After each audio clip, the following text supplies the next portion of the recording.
Inilah waktu-waktu yang paling utama. Dan dari waktu meninggi matahari, sampai kepada sebelum gelincirnya, adalah waktu bagi sholat duha umumnya. Kedelapan, menghidupkan sholat di antara maghrib dan isya. Yaitu sunat yang dikuatkan. Di antara yang dinukilkan bilangan rakaatnya daripada perbuatan Nabi di antara maghrib dan isya, itu, ialah 6 rakaat. Sholat ini mempunyai kelebihan besar. Dan ada yang mengatakan bahwa sholat itulah yang dimaksudkan dengan firman Allah, Azza wa Jalla, Allah yang maha mulia dan maha besar, mereka meninggalkan tempat tidurnya, menyeru Tuhannya.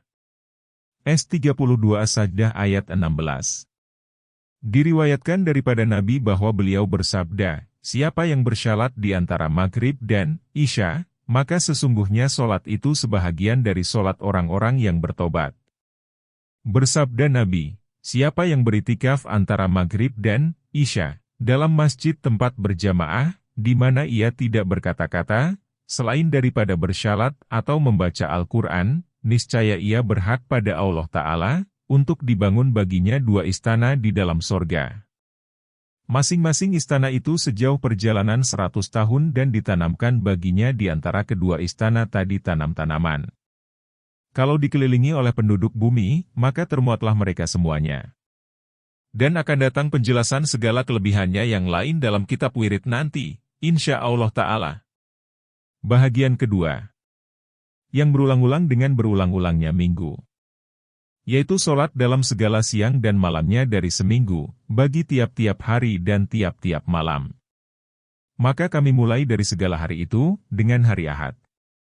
Hari Ahad, minggu diriwayatkan Abu Hurairah daripada Nabi, bahwa beliau bersabda, siapa yang mengerjakan sholat pada hari Ahad 4 rakaat di mana ia membaca pada tiap-tiap rakaatnya, Al-Fatihah, dan Amanah Rasul, 1 kali, surat. Al-Baqarah 284-286, niscaya dituliskan oleh Allah untuknya sebanyak bilangan orang Nasrani, prianya dan wanitanya, akan kebajikan.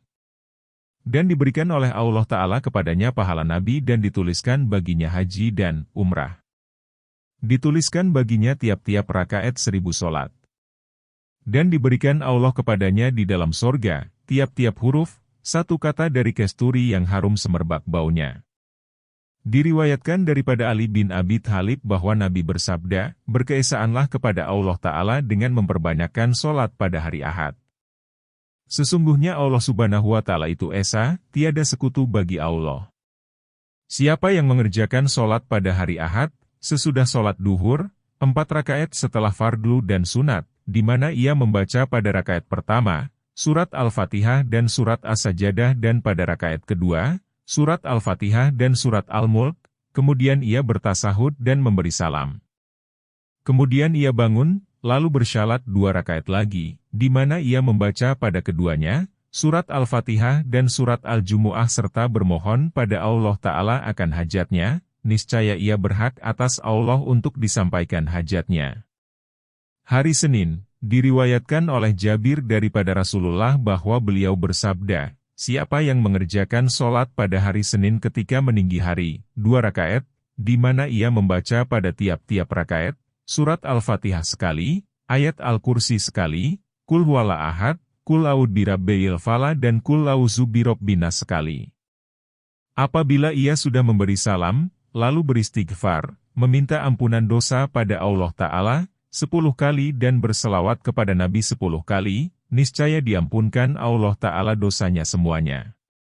Diriwayatkan oleh Anas bin Malik daripada Nabi bahwa Nabi bersabda, siapa yang mengerjakan sholat pada hari Senin 12 rakaat, di mana ia membaca pada tiap-tiap rakaat surat Al-Fatihah dan ayat Al-Kursi sekali. Setelah siap daripada sholat itu, lalu membaca Qul huwallahu ahad 12 kali dan beristighfar 12 kali, maka ia akan dipanggil pada hari kiamat nanti, manakah si Anu anak si Anu? Hendaklah bangun, untuk mengambil pahalanya daripada Allah Ta'ala. Maka yang mula-mula daripada pahala yang diberikan, ialah 1000 helai pakaian dan ia memakai mahkota, seraya dikatakan kepadanya, masuklah ke sorga. Maka ia diterima oleh 100.000 malaikat, masing-masing malaikat membawa hadiah, yang akan diserahkan kepadanya. Kemudian ia dibawa berkeliling 1000 mahligai daripada nur yang gilang gemilang. Hari Selasa, diriwayatkan oleh Yazid Ar-Rakashi dari Anas bin Malik.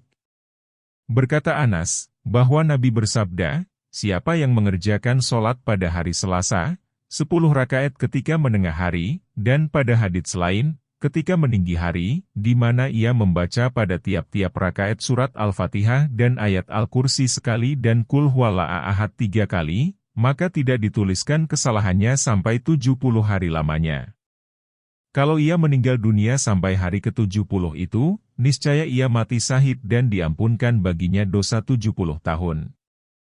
Hari Rabu, diriwayatkan oleh Abu Idris Al-Haulani dari Mu'adz bin Jabal, berkata Mu'adz, bahwa Nabi bersabda, siapa yang mengerjakan sholat pada hari Rabu 12 rakaat ketika meninggi hari, di mana ia membaca pada tiap-tiap rakaat surat Al-Fatihah dan ayat Al-Kursi sekali dan Qul Huwallahu Ahad 3 kali, Qul A'udzu Birabbil Falaq 3 kali dan Qul A'udzu Birabbin Nas 3 kali, niscaya diserukan oleh penyeru di sisi Arasy, wahai hamba Allah, kerjakanlah kembali perbuatan itu.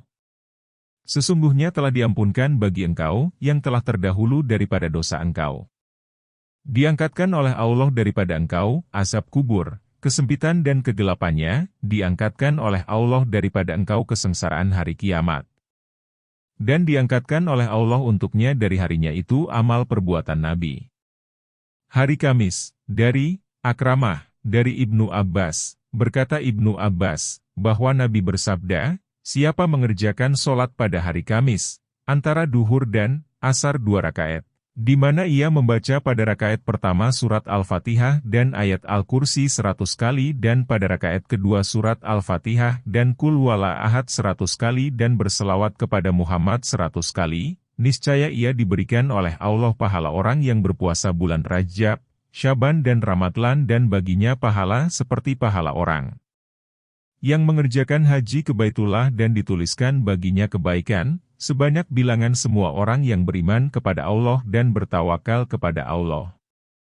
Hari Jumat, diriwayatkan dari Ali bin Abi Thalib, daripada Nabi, bahwa beliau bersabda, hari Jumat adalah sholat seluruhnya. Tidaklah seorang hamba yang mu'min, yang bangun berdiri, ketika matahari telah terbit dan meninggi segala, setiang atau lebih. Lalu ia berwudu dan menyempurnakan wudunya, kemudian mengerjakan sunat duha 2 rakaat, karena beriman dan karena Allah semata-mata, melainkan dituliskan Allah baginya 200 kebaikan dan dihapuskan daripadanya 100 kejahatan. Siapa mengerjakan sholat 4 rakaat, niscaya diangkatkan Allah baginya di dalam sorga 400 tingkat. Siapa mengerjakan 8 rakaat, niscaya diangkatkan Allah baginya di dalam sorga 800 tingkat dan diampunkan dosanya seluruhnya.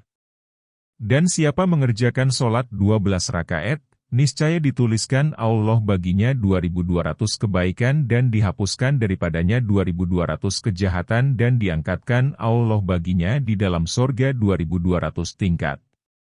Dari Nafi, dari Ibnu Umar, dari Nabi bahwa beliau bersabda, siapa masuk masjid jami, masjid tempat bersyalat Jumat, pada hari Jumat, lalu mengerjakan sholat 4 rakaat sebelum sholat Jumat, di mana ia membaca pada tiap-tiap rakaat surat Al-Fatihah sekali dan Qul Huwallahu Ahad 50 kali.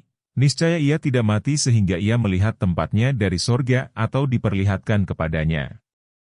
Hari Sabtu, diriwayatkan Abu Hurairah, bahwa Nabi bersabda, siapa mengerjakan sholat pada hari Sabtu 4 rakaat, di mana ia membaca pada tiap-tiap rakaat surat Al-Fatihah sekali dan Qul Huwallahu Ahad 3 kali, kemudian tatkala telah selesai daripada sholat, ia membaca ayat kursi, niscaya dituliskan Allah baginya dengan tiap-tiap 1 huruf, akan pahala haji dan umrah dan diangkatkan Allah baginya dengan tiap-tiap 1 huruf, akan pahala puasa setahun siangnya dan pahala ibadah sholat setahun malamnya. Dan diberikan Allah kepadanya dengan tiap-tiap 1 huruf akan pahala orang syahid dan adalah ia di bawah naungan, arasy Allah, bersama para nabi dan orang-orang syahid. Adapun malam Ahad, diriwayatkan Anas bin Malik, mengenai malam Ahad itu, bahwa Nabi bersabda, siapa mengerjakan sholat pada malam Ahad 20 rakaat, di mana ia membaca pada tiap-tiap rakaat surat Al-Fatihah sekali, Kul huwallahu ahad 50 kali, Kul a'udzu birabbil falaq sekali dan Kul a'udzu birabbin nas sekali, bermohon ampunan Allah Azza wa Jalla, Allah yang maha mulia dan maha besar, 100 kali, membaca Astaghfirullah, mengucapkan istighfar untuk dirinya sendiri dan untuk ibu bapaknya 100 kali, berselawat kepada Nabi 100 kali, melepaskan diri dari daya dan upayanya dan berpegang kepada Allah dengan membaca, tiada daya dan upaya selain dengan Allah yang maha tinggi dan maha agung. Kemudian membaca, niscaya baginya pahala sebanyak bilangan orang yang mendakwakan Allah mempunyai anak dan orang yang tidak mendakwakan Allah mempunyai anak. Dan ia dibangkitkan oleh Allah Azza wa Jalla, Allah yang maha mulia dan maha besar, pada hari kiamat bersama orang-orang yang memperoleh keamanan, serta ia berhak atas Allah Ta'ala, masuk ke dalam surga bersama nabi-nabi. Malam Senin, diriwayatkan Al-Amasi dari Anas, berkata Anas, bahwa Rasulullah bersabda, siapa mengerjakan sholat pada malam Senin 4 rakaat, di mana ia membaca pada rakaat pertama surat Al-Fatihah 1 dan Kul huwallahu ahad 11 kali, pada rakaat kedua surat Al-Fatihah 1 kali dan Kul huwallahu ahad 20 kali, pada rakaat ketiga surat Al-Fatihah 1 kali dan Kul huwallahu ahad 30 kali dan pada rakaat keempat surat Al-Fatihah 1 kali dan Kul huwallahu ahad 40 kali. Kemudian ia memberi salam dan membaca Kul huwallahu ahad 75 kali dan mengucapkan istighfar, memohon ampunan Allah, untuk dirinya dan kedua ibu bapaknya 75 kali, kemudian ia meminta pada Allah, disampaikan hajat pintanya, niscaya ia berhak atas Allah untuk dikabulkan permintaannya, akan apa yang dimintanya. Salat tersebut dinamakan salat hajat. Malam Selasa, siapa mengerjakan salat pada malam Selasa 2 rakaat, di mana ia membaca pada tiap-tiap rakaat itu, surat Al-Fatihah 1 kali, Kul huwallahu ahad, Kul a'udzu birabbil falaq dan Kul a'udzu birabbin nas, masing-masing 15 kali. Dan sesudah salam, ia membaca 15 kali ayat Al-Kursi dan membaca istighfar 15 kali, niscaya adalah baginya pahala yang amat besar dan balasan yang amat banyak. Diriwayatkan dari Umar dari Nabi, bahwa beliau bersabda, siapa mengerjakan sholat pada malam Selasa 2 rakaat, di mana ia membaca pada tiap-tiap rakaat surat Al-Fatihah 1 kali, Inna anzalnah dan Kul huwallahu ahad, masing-masing daripadanya 7 kali, niscaya ia dibebaskan oleh Allah daripada api neraka dan adalah amal perbuatan itu pada hari kiamat menjadi pemimpin dan penunjuk baginya ke sorga. Malam Rabu, diriwayatkan Fatimah daripada Nabi, bahwa Nabi bersabda, siapa yang mengerjakan sholat pada malam Rabu 2 rakaat, di mana ia membaca pada rakaat pertama surat Al-Fatihah 1 kali dan Kul a'udzu birabbil falaq 10 kali dan pada rakaat kedua, sesudah Al-Fatihah, Kul a'udzu birabbin nas 10 kali. Kemudian, apabila telah memberi salam, lalu membaca istighfar 10 kali, kemudian berselawat kepada Muhammad 10 kali, niscaya turunlah dari tiap-tiap langit 70.000 malaikat, yang menuliskan pahalanya sampai kepada hari kiamat. Pada hadits lain, tersebut, 16 rakaat, di mana ia membaca sesudah Al-Fatihah, Masya'Allahu, dan ia membaca pada akhir dari kedua rakaat itu ayat kursi 30 kali dan pada yang pertama dari kedua rakaat itu 30 kali Kul huwallahu ahad, maka adalah ia memberi syafaat kepada 10 orang dari familinya, di mana semuanya harus memperoleh sorga. Diriwayatkan oleh Fatimah dengan mengatakan, bahwa Rasulullah bersabda, siapa mengerjakan sholat pada malam Rabu 6 rakaat, di mana ia membaca pada tiap-tiap rakaatnya sesudah Al-Fatihah, Kulillahum malikal mulk, sampai akhir ayat. Kemudian tatkala telah selesai dari syalatnya, lalu ia membaca, Jazallah Muhammadan, anna emahu ahlu, dibalasi Allah akan Muhammad dari kita, apa yang berhak ia mempunyainya, niscaya diampunkan baginya dosa 70 tahun dan dituliskan baginya kelepasan daripada neraka. Malam Kamis, berkata Abu Hurairah, bahwa Nabi bersabda, siapa mengerjakan sholat pada malam Kamis, antara maghrib dan isya, 2 rakaat, di mana ia membaca pada tiap-tiap rakaat, surat Al-Fatihah 1 kali, ayat Al-Kursi 5 kali, Kul huwallahu ahad 5 kali, Kul a'udzu birabbil falaq 5 kali, dan Kul a'udzu birabbin nas 5 kali. Dan tatkala telah selesai dari syalatnya, lalu mengucapkan istighfar 15 kali dan diniatkannya pahalanya untuk ibu bapaknya, maka adalah ia telah menunaikan hak kedua ibu bapaknya atasnya, meskipun ia durhaka kepada keduanya. Dan ia dianugerahkan oleh Allah akan apa yang dianugerahkan kepada orang-orang syiddiq dan syahid.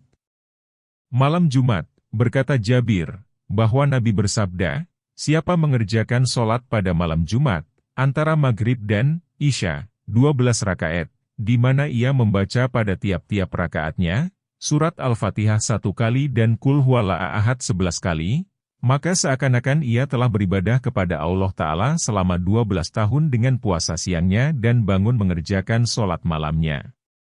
Berkata Anas, bahwa Nabi bersabda, siapa yang mengerjakan sholat pada malam Jumat, sholat isya, yang akhir dalam berjamaah dan mengerjakan sholat 2 rakaat sunat, kemudian daripada fardu, isya.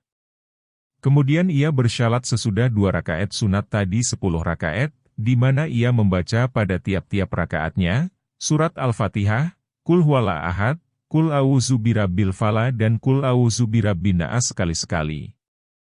Kemudian ia bersyalat witir 3 rakaat dan ia tidur atas lembungnya yang kanan serta mukanya menghadap kiblat. Maka seolah-olah ia telah berbuat ibadah pada malam Lailatul Qadar.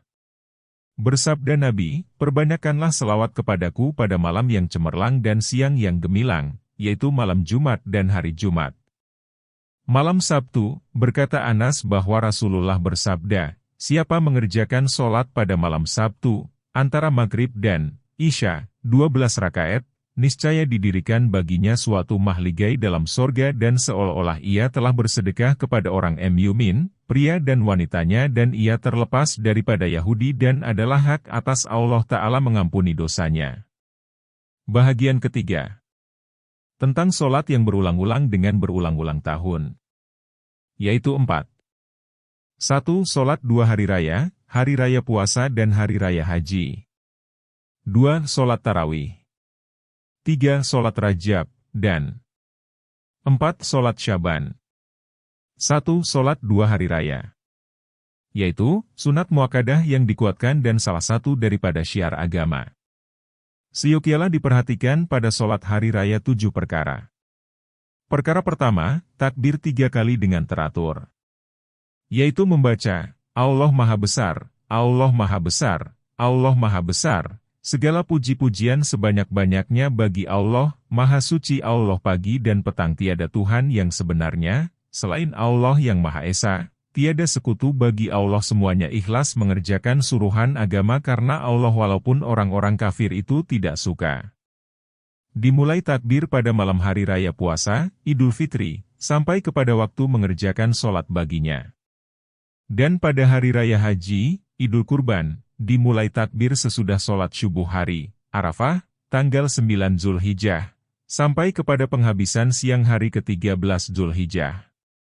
Inilah yang lebih sempurna segala pembacaan. Dan takbir itu dibacakan di belakang sholat fardu dan sholat sunnah. Dan di belakang sholat fardu, adalah lebih dikuatkan. Perkara kedua, apabila telah datang pagi hari raya, lalu mandi, menghiasi diri dan memakai bau-bauan, sebagaimana telah kami terangkan dahulu pada Jumat. Rida, selendang, dan serban, adalah lebih utama bagi laki-laki. Dan hendaklah disingkirkan dari pakaian sutera untuk anak-anak dan penghiasan diri untuk orang-orang perempuan tua, ketika keluar ke tempat sholat. Perkara ketiga, hendaklah keluar dari satu jalan dan pulang dari jalan lain. Begitulah yang diperbuat Rasulullah. Dan adalah Rasulullah menyuruh supaya dikeluarkan ke tempat sholat hari raya, budak-budak wanita dan anak gadis-gadis pingitan. Perkara keempat, disunatkan keluar ke tanah lapang, selain di Makkah dan Baitul Muqaddis. Kalau hari hujan, maka tidak mengapa bersyalat di masjid. Dan boleh pada hari terang, tidak ada hujan, imam menyuruh seorang bersyalat sebagai imam dengan orang-orang lemah di masjid dan ia sendiri keluar dengan orang-orang kuat ke tanah lapang dengan bertakbir.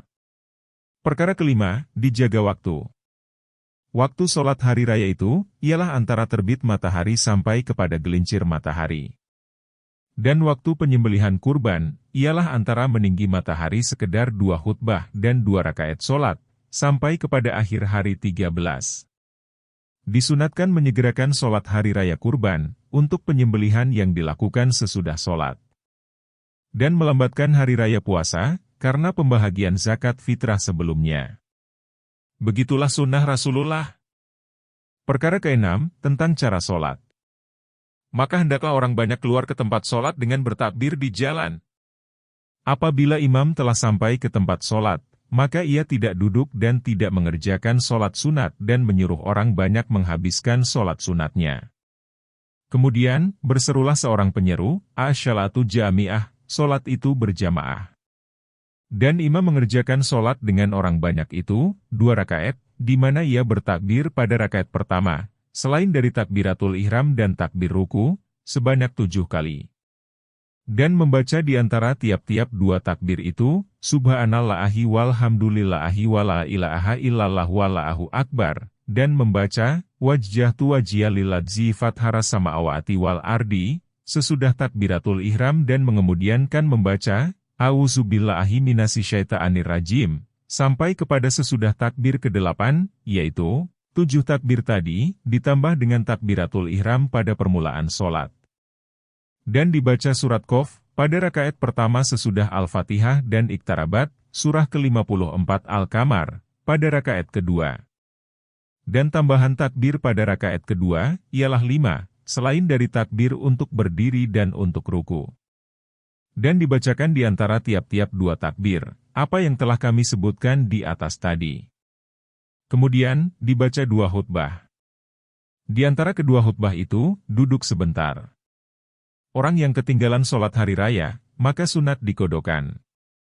Perkara ke-7, menyembelih kurban seekor kambing atau biri-biri, kibasi. Rasulullah menyembelih 2 ekor kibasi, yang manis bentuknya dengan tangan beliau sendiri dan membaca, dengan nama Allah, Allah Maha Besar, ini, dariku dan dari orang yang tidak berkurban dari umatku. Bersabda Nabi, siapa melihat hilal, bulan sabit, bulan Dzulhijjah dan bermaksud menyembelih kurban, maka janganlah ia mencukur rambutnya dan memotong kukunya walaupun sedikit. Berkata Abu Ayyub Al-Ansyari, adalah seorang laki-laki menyembelih kurban pada masa Rasulullah seekor kambing dari keluarganya dan mereka makan serta memberikan untuk makanan orang lain. Orang yang berkurban, boleh memakan dari kurbannya sesudah 3 hari dan seterusnya. Pembolehan ini, datangnya adalah sesudah ada pelarangan untuk dimakan sendiri. Berkata Sufyan Ats-Tsauri, disunatkan mengerjakan solat 12 rakaat sesudah solat Idul Fitri dan 6 rakaat sesudah Idul Adha. Berkata Sufyan, bahwa solat itu termasuk di antara solat sunat. 2. Solat tarawih, yaitu 20 rakaat. Dan cara mengerjakannya, sudah terkenal. Solat tarawih itu, sunat muakkadah yang dikuatkan, walaupun muakkadahnya kurang dari solat 2 hari raya. Dan berbeda pendapat alim ulama, tentang berjamaah pada solat tarawih. Apakah lebih utama dengan berjamaah atau dengan sendirian? Rasulullah telah keluar untuk bersyalat tarawih, 2 malam atau 3 malam, dengan berjamaah. Kemudian beliau tiada keluar lagi, dengan mengatakan, aku takut nanti diwajibkan atas kamu. Umar mengumpulkan manusia, untuk bersyalat tarawih dengan berjamaah, di mana sudah dirasa aman daripada diwajibkan, karena wahyu tidak ada lagi. Ada yang mengatakan, bahwa berjamaah lebih utama karena dikerjakan Umar demikian dan karena berjamaah, ada berkatnya. Dan berjamaah itu mempunyai kelebihan, dengan dalil solat-solat fardhu. Dan kadang-kadang dengan sendirian itu mendatangkan kemalasan dan menjadi rajin, ketika melihat orang banyak. Ada yang mengatakan, sendirian lebih utama, karena solat ini adalah sunnah Nabi, yang tidak termasuk dalam golongan syiar agama, seperti solat 2 hari raya. Maka, disamakan solat tarawih itu dengan solat duha. Dan tahiyat masjid, adalah lebih utama, di mana tidak disuruh padanya jamaah. Dan telah berlaku adat kebiasaan bahwa serombongan orang bersama-sama masuk masjid, kemudian tidak melakukan solat tahiyat masjid dengan berjamaah. Dan karena sabda Nabi, kelebihan solat sunat di rumah dengan solat sunat di masjid, adalah seperti kelebihan sholat fardhu di masjid dengan syaratnya di rumah. Diriwayatkan bahwa Nabi bersabda, suatu sholat pada masjidku ini adalah lebih utama daripada 100 sholat pada masjid-masjid lain. Dan suatu sholat dalam Masjidil Haram adalah lebih utama daripada 1000 sholat pada masjidku. Dan yang lebih utama dari itu semuanya, ialah seorang laki-laki yang melakukan sholat dalam sudut rumahnya 2 rakaat, yang tidak diketahui selain oleh Allah, Azza wa Jalla, Allah yang maha mulia dan maha besar. Pahamilah ini. Karena ria dan berbuat-buat kadang-kadang datang kepada seseorang dalam berjamaah dan aman daripada yang demikian, waktu sendirian. Inilah alasan mengenai apa yang dikatakan itu. Dan kata yang menjadi pilihan, ialah berjamaah itu adalah lebih utama, sebagaimana pendapat yang dikemukakan Umar. Karena sebagian sholat sunat, adalah disuruh dengan berjamaah. Dari itu adalah patut, supaya menjadi sebahagian daripada syiar agama yang menonjol. Adapun menoleh pada ria pada berjamaah dan malas pada sendirian, adalah berpaling daripada maksud memperhatikan mengenai kelebihan berjamaah dari segi jamaah itu sendiri. Dan seolah-olah yang mengatakan itu berkata, bahwa sholat adalah lebih baik daripada ditinggalkan disebabkan malas. Dan ikhlas adalah lebih baik daripada ria. Maka marilah kita umpamakan dalam persoalan ini, tentang orang yang percaya kepada dirinya, bahwa ia tidak akan malas kalau sendirian dan tidak akan ria kalau bersholat di muka orang banyak. Maka manakah yang lebih baik bagi orang ini? Lalu berkisarlah pandangan antara berkatnya berjamaah dan bertambah kuatnya ikhlas dan kehadiran hati pada sendirian. Maka boleh adanya keraguan-raguan tentang melebihkan yang satu daripada lainnya. Setengah daripada yang disunatkan ialah membaca kunut pada witir di nisfu akhir, tanggal 16 ke atas, daripada bulan Ramadan. 3. Sholat Rajab. Maka diriwayatkan daripada Rasulullah bahwa beliau bersabda, tiada daripada seseorang yang berpuasa pada hari Kamis pertama daripada bulan Rajab, kemudian mengerjakan sholat antara Isya dan bahagian pertiga pertama daripada malam, sebanyak 12 rakaat yang dipisahkan antara tiap-tiap 2 rakaat dengan salam, di mana ia membaca pada tiap-tiap rakaat surat Al-Fatihah 1 kali, Inna anzalnahu fi lailatul qadar 3 kali dan Qul huwallahu ahad 12 kali. Kemudian tatkala telah siap dari sholat, lalu bersalawat kepadaku 70 kali yaitu, Allahumma shalli, ala Muhammadinin nabiyil ummi wa, ala alihi. Kemudian ia sujud dan membaca dalam sujudnya 70 kali, Maha Suci, Subuhun, Maha Kudus, Kudusun, Tuhan para malaikat, Robul malaikati dan nyawa, waruh. Kemudian, ia mengangkat kepalanya dan membaca 70 kali, Hai Tuhanku, ampunilah dan kasihanilah, dan lampauilah daripada apa yang Engkau ketahui. Sesungguhnya Engkau Maha Agung, lagi Maha Mulia. Kemudian ia sujud sekali lagi dan membaca di dalamnya, seperti apa yang dibacanya pada sujud pertama. Kemudian ia meminta hajatnya dalam sujud, maka hajat itu akan dipenuhinya. Bersabda Rasulullah, tidaklah seorang mengerjakan sholat ini, melainkan diampunkan oleh Allah Ta'ala segala dosanya, meskipun dosa itu seperti buih di laut, sebanyak pasir, seberat bukit dan daun kayu-kayuan. Dan diberi syafaat pada hari kiamat kepada 700 daripada keluarganya, yaitu orang-orang yang seharusnya masuk neraka. Inilah sholat sunat. Dan kami kemukakan dalam bahagian ini, karena ia berulang-ulang dengan berulang-ulangnya tahun. Meskipun derajatnya, tidak sampai sederajat sholat tarawih dan hari raya. Karena sholat tadi dinukilkan oleh seorang-seorang, tidak oleh orang banyak. Tetapi saya melihat penduduk Baitul Muqaddis, Masjid Al-Aqsa, umumnya biasa mengerjakan sholat tadi dan tidak membolehkan ditinggalkan. Dari itu, saya ingin membentangkannya di sini. 4. Sholat Syaban. Yaitu, malam ke-15 daripadanya, di mana dikerjakan sholat itu sebanyak 100 rakaat. Tiap-tiap 2 rakaat diberi salam, di mana dibacakan pada tiap-tiap rakaat, sesudah surat Al-Fatihah, Qul huwallahu ahad 11 kali dan kalau ia mau, maka ia mengerjakan sholat itu 10 rakaat, di mana ia membaca pada tiap-tiap rakaat, sesudah surat Al-Fatihah, 100 kali Qul Huwallahu Ahad.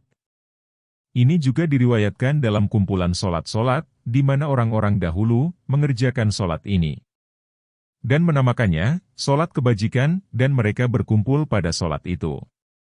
Kadang-kadang mereka kerjakan dengan berjamaah. Diriwayatkan daripada Al-Hasan, bahwa beliau berkata, telah bercerita kepadaku, 30 orang sahabat Nabi, bahwa siapa yang mengerjakan solat ini pada malam tersebut, niscaya Allah memandang kepadanya 70 pandangan dan menyampaikan dengan tiap-tiap pandangan itu, 70 hajat keperluannya, yang sekurang-kurangnya, ialah pengampunan dosa. Bahagian keempat. Tentang solat-solat sunat yang berhubungan dengan sebab-sebab mendatang dan tidak berhubungan dengan waktu. Yaitu, 9. 1. Solat gerhana bulan. 2. Solat gerhana matahari. 3. Solat minta hujan. 4. Solat jenazah. 5. Solat tahiyat masjid. 6. Solat 2 rakaat wudu. 7. Solat 2 rakaat antara adzan dan qamat. 8. Solat 2 rakaat ketika keluar dari rumah. Dan 9. Solat ketika masuk ke rumah dan sebagainya. Akan kami terangkan semuanya itu, satu persatu. 1. Solat gerhana bulan. Bersabda Rasulullah, sesungguhnya matahari dan bulan adalah tanda dari tanda-tanda wujud Allah. Keduanya tidak gerhana, karena mati seseorang atau hidup seseorang. Apabila kamu melihat gerhana itu, bersegeralah mengingati Allah dan mengerjakan solat. Nabi bersabda demikian, tatkala meninggal anaknya Ibrahim dan matahari gerhana, lalu berkatalah orang banyak, matahari itu gerhana, karena meninggalnya Ibrahim. Memperhatikan kepada cara dan waktunya, adalah, caranya, ialah apabila gerhana matahari pada waktu, di mana solat padanya makruh atau tidak makruh, maka diserukan dengan suara keras, sholatu jami'ah, solat itu berjamaah. Imam, mengerjakan solat gerhana itu dengan orang banyak di masjid, 2 rakaat banyaknya, di mana ia ruku, pada tiap-tiap rakaat 2 ruku. Yang pertama lebih panjang daripada yang kedua. Dan tidak dibacakan dengan keras. Dibacakan pada yang pertama dari berdiri rakaat pertama, surat Al-Fatihah dan surat Al-Baqarah, dan pada yang kedua dari berdiri rakaat kepertama, surat Al-Fatihah dan Ali, Imran. Pada yang ketiga dari berdiri rakaat kedua, surat Al-Fatihah dan surat An-Nisa, dan pada rakaat keempat surat Al-Fatihah dan surat Al-Maidah. Ataupun sepanjang itu dari Al-Quran, di mana saja dikehendakinya. Kalau disingkatkan dengan membaca surat Al-Fatihah saja, pada tiap-tiap berdiri, niscaya memadai. Dan kalau disingkatkan atas surat-surat yang pendek, maka tiada mengapa. Dan yang dimaksudkan dengan memanjangkan bacaan, ialah supaya terus-menerus solat sampai habis gerhana. Pada ruku pertama, dibacakan tasbih, kira-kira 100 ayat panjangnya, pada ruku kedua, kira-kira 80, pada ruku ketiga, kira-kira 70 dan pada ruku keempat, kira-kira 50 ayat. Dan hendaklah sujud itu, kira-kira sepanjang ruku, pada tiap-tiap rakaat. Kemudian, imam, membaca 2 khutbah sesudah selesai solat, dengan duduk sebentar di antara kedua khutbah itu. Dan menyuruh orang banyak dengan bersedekah, memerdekakan budak dan bertobat.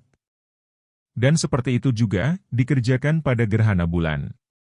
Hanya pada gerhana bulan, pembacaan dikeraskan, karena dia itu malam. Adapun waktu solat gerhana matahari, maka yaitu, ketika permulaan gerhana, sampai kepada terang benar. Dan waktunya habis, dengan terbenamnya matahari, sedang dalam keadaan gerhana.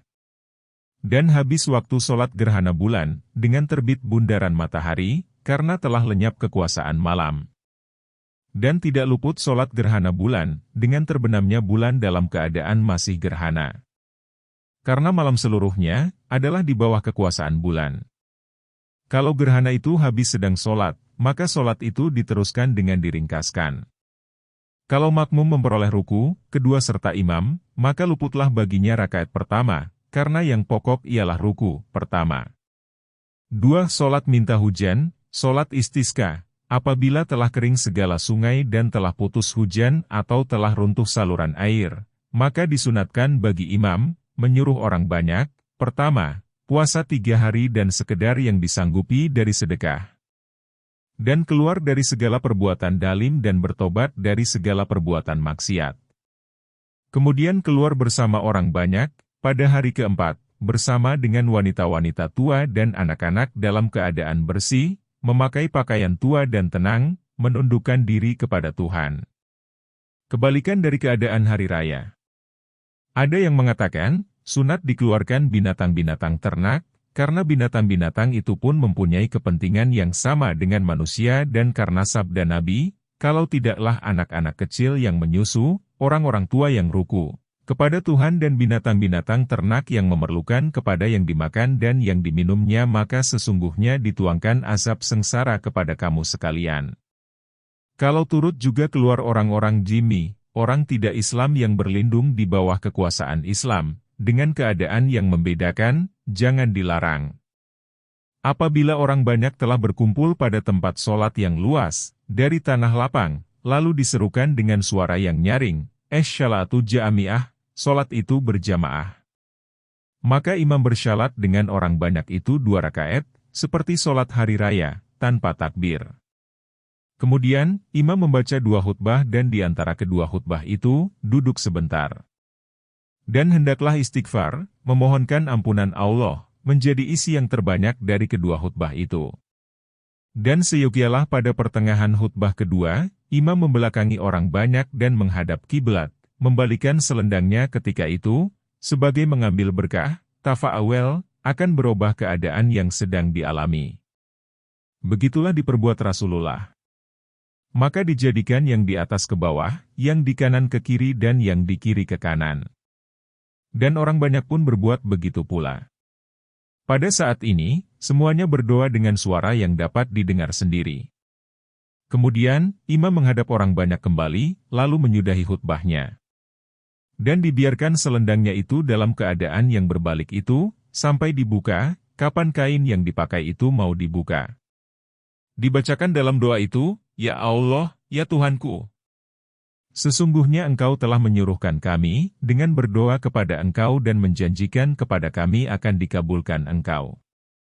Maka kami telah berdoa kepada Engkau, sebagaimana Engkau suruhkan kami, maka kabulkanlah akan doa kami, sebagaimana Engkau janjikan kepada kami. Ya Allah, ya Tuhan kami, anugerahilah kepada kami ampunan, dari dosa yang telah kami perbuat dan penerimaan Allah dari permintaan kami akan hujan serta keluasan rezeki kami. Dan tidak mengapa dengan berdoa, sesudah sholat dalam 3 hari berpuasa itu, sebelum keluar ke tanah lapang. Doa ini, mempunyai adab dan syarat batiniah dengan bertobat, mengembalikan segala hak orang yang diambil secara dalim dan lain-lain sebagainya, yang akan datang nanti penjelasannya pada kitab doa.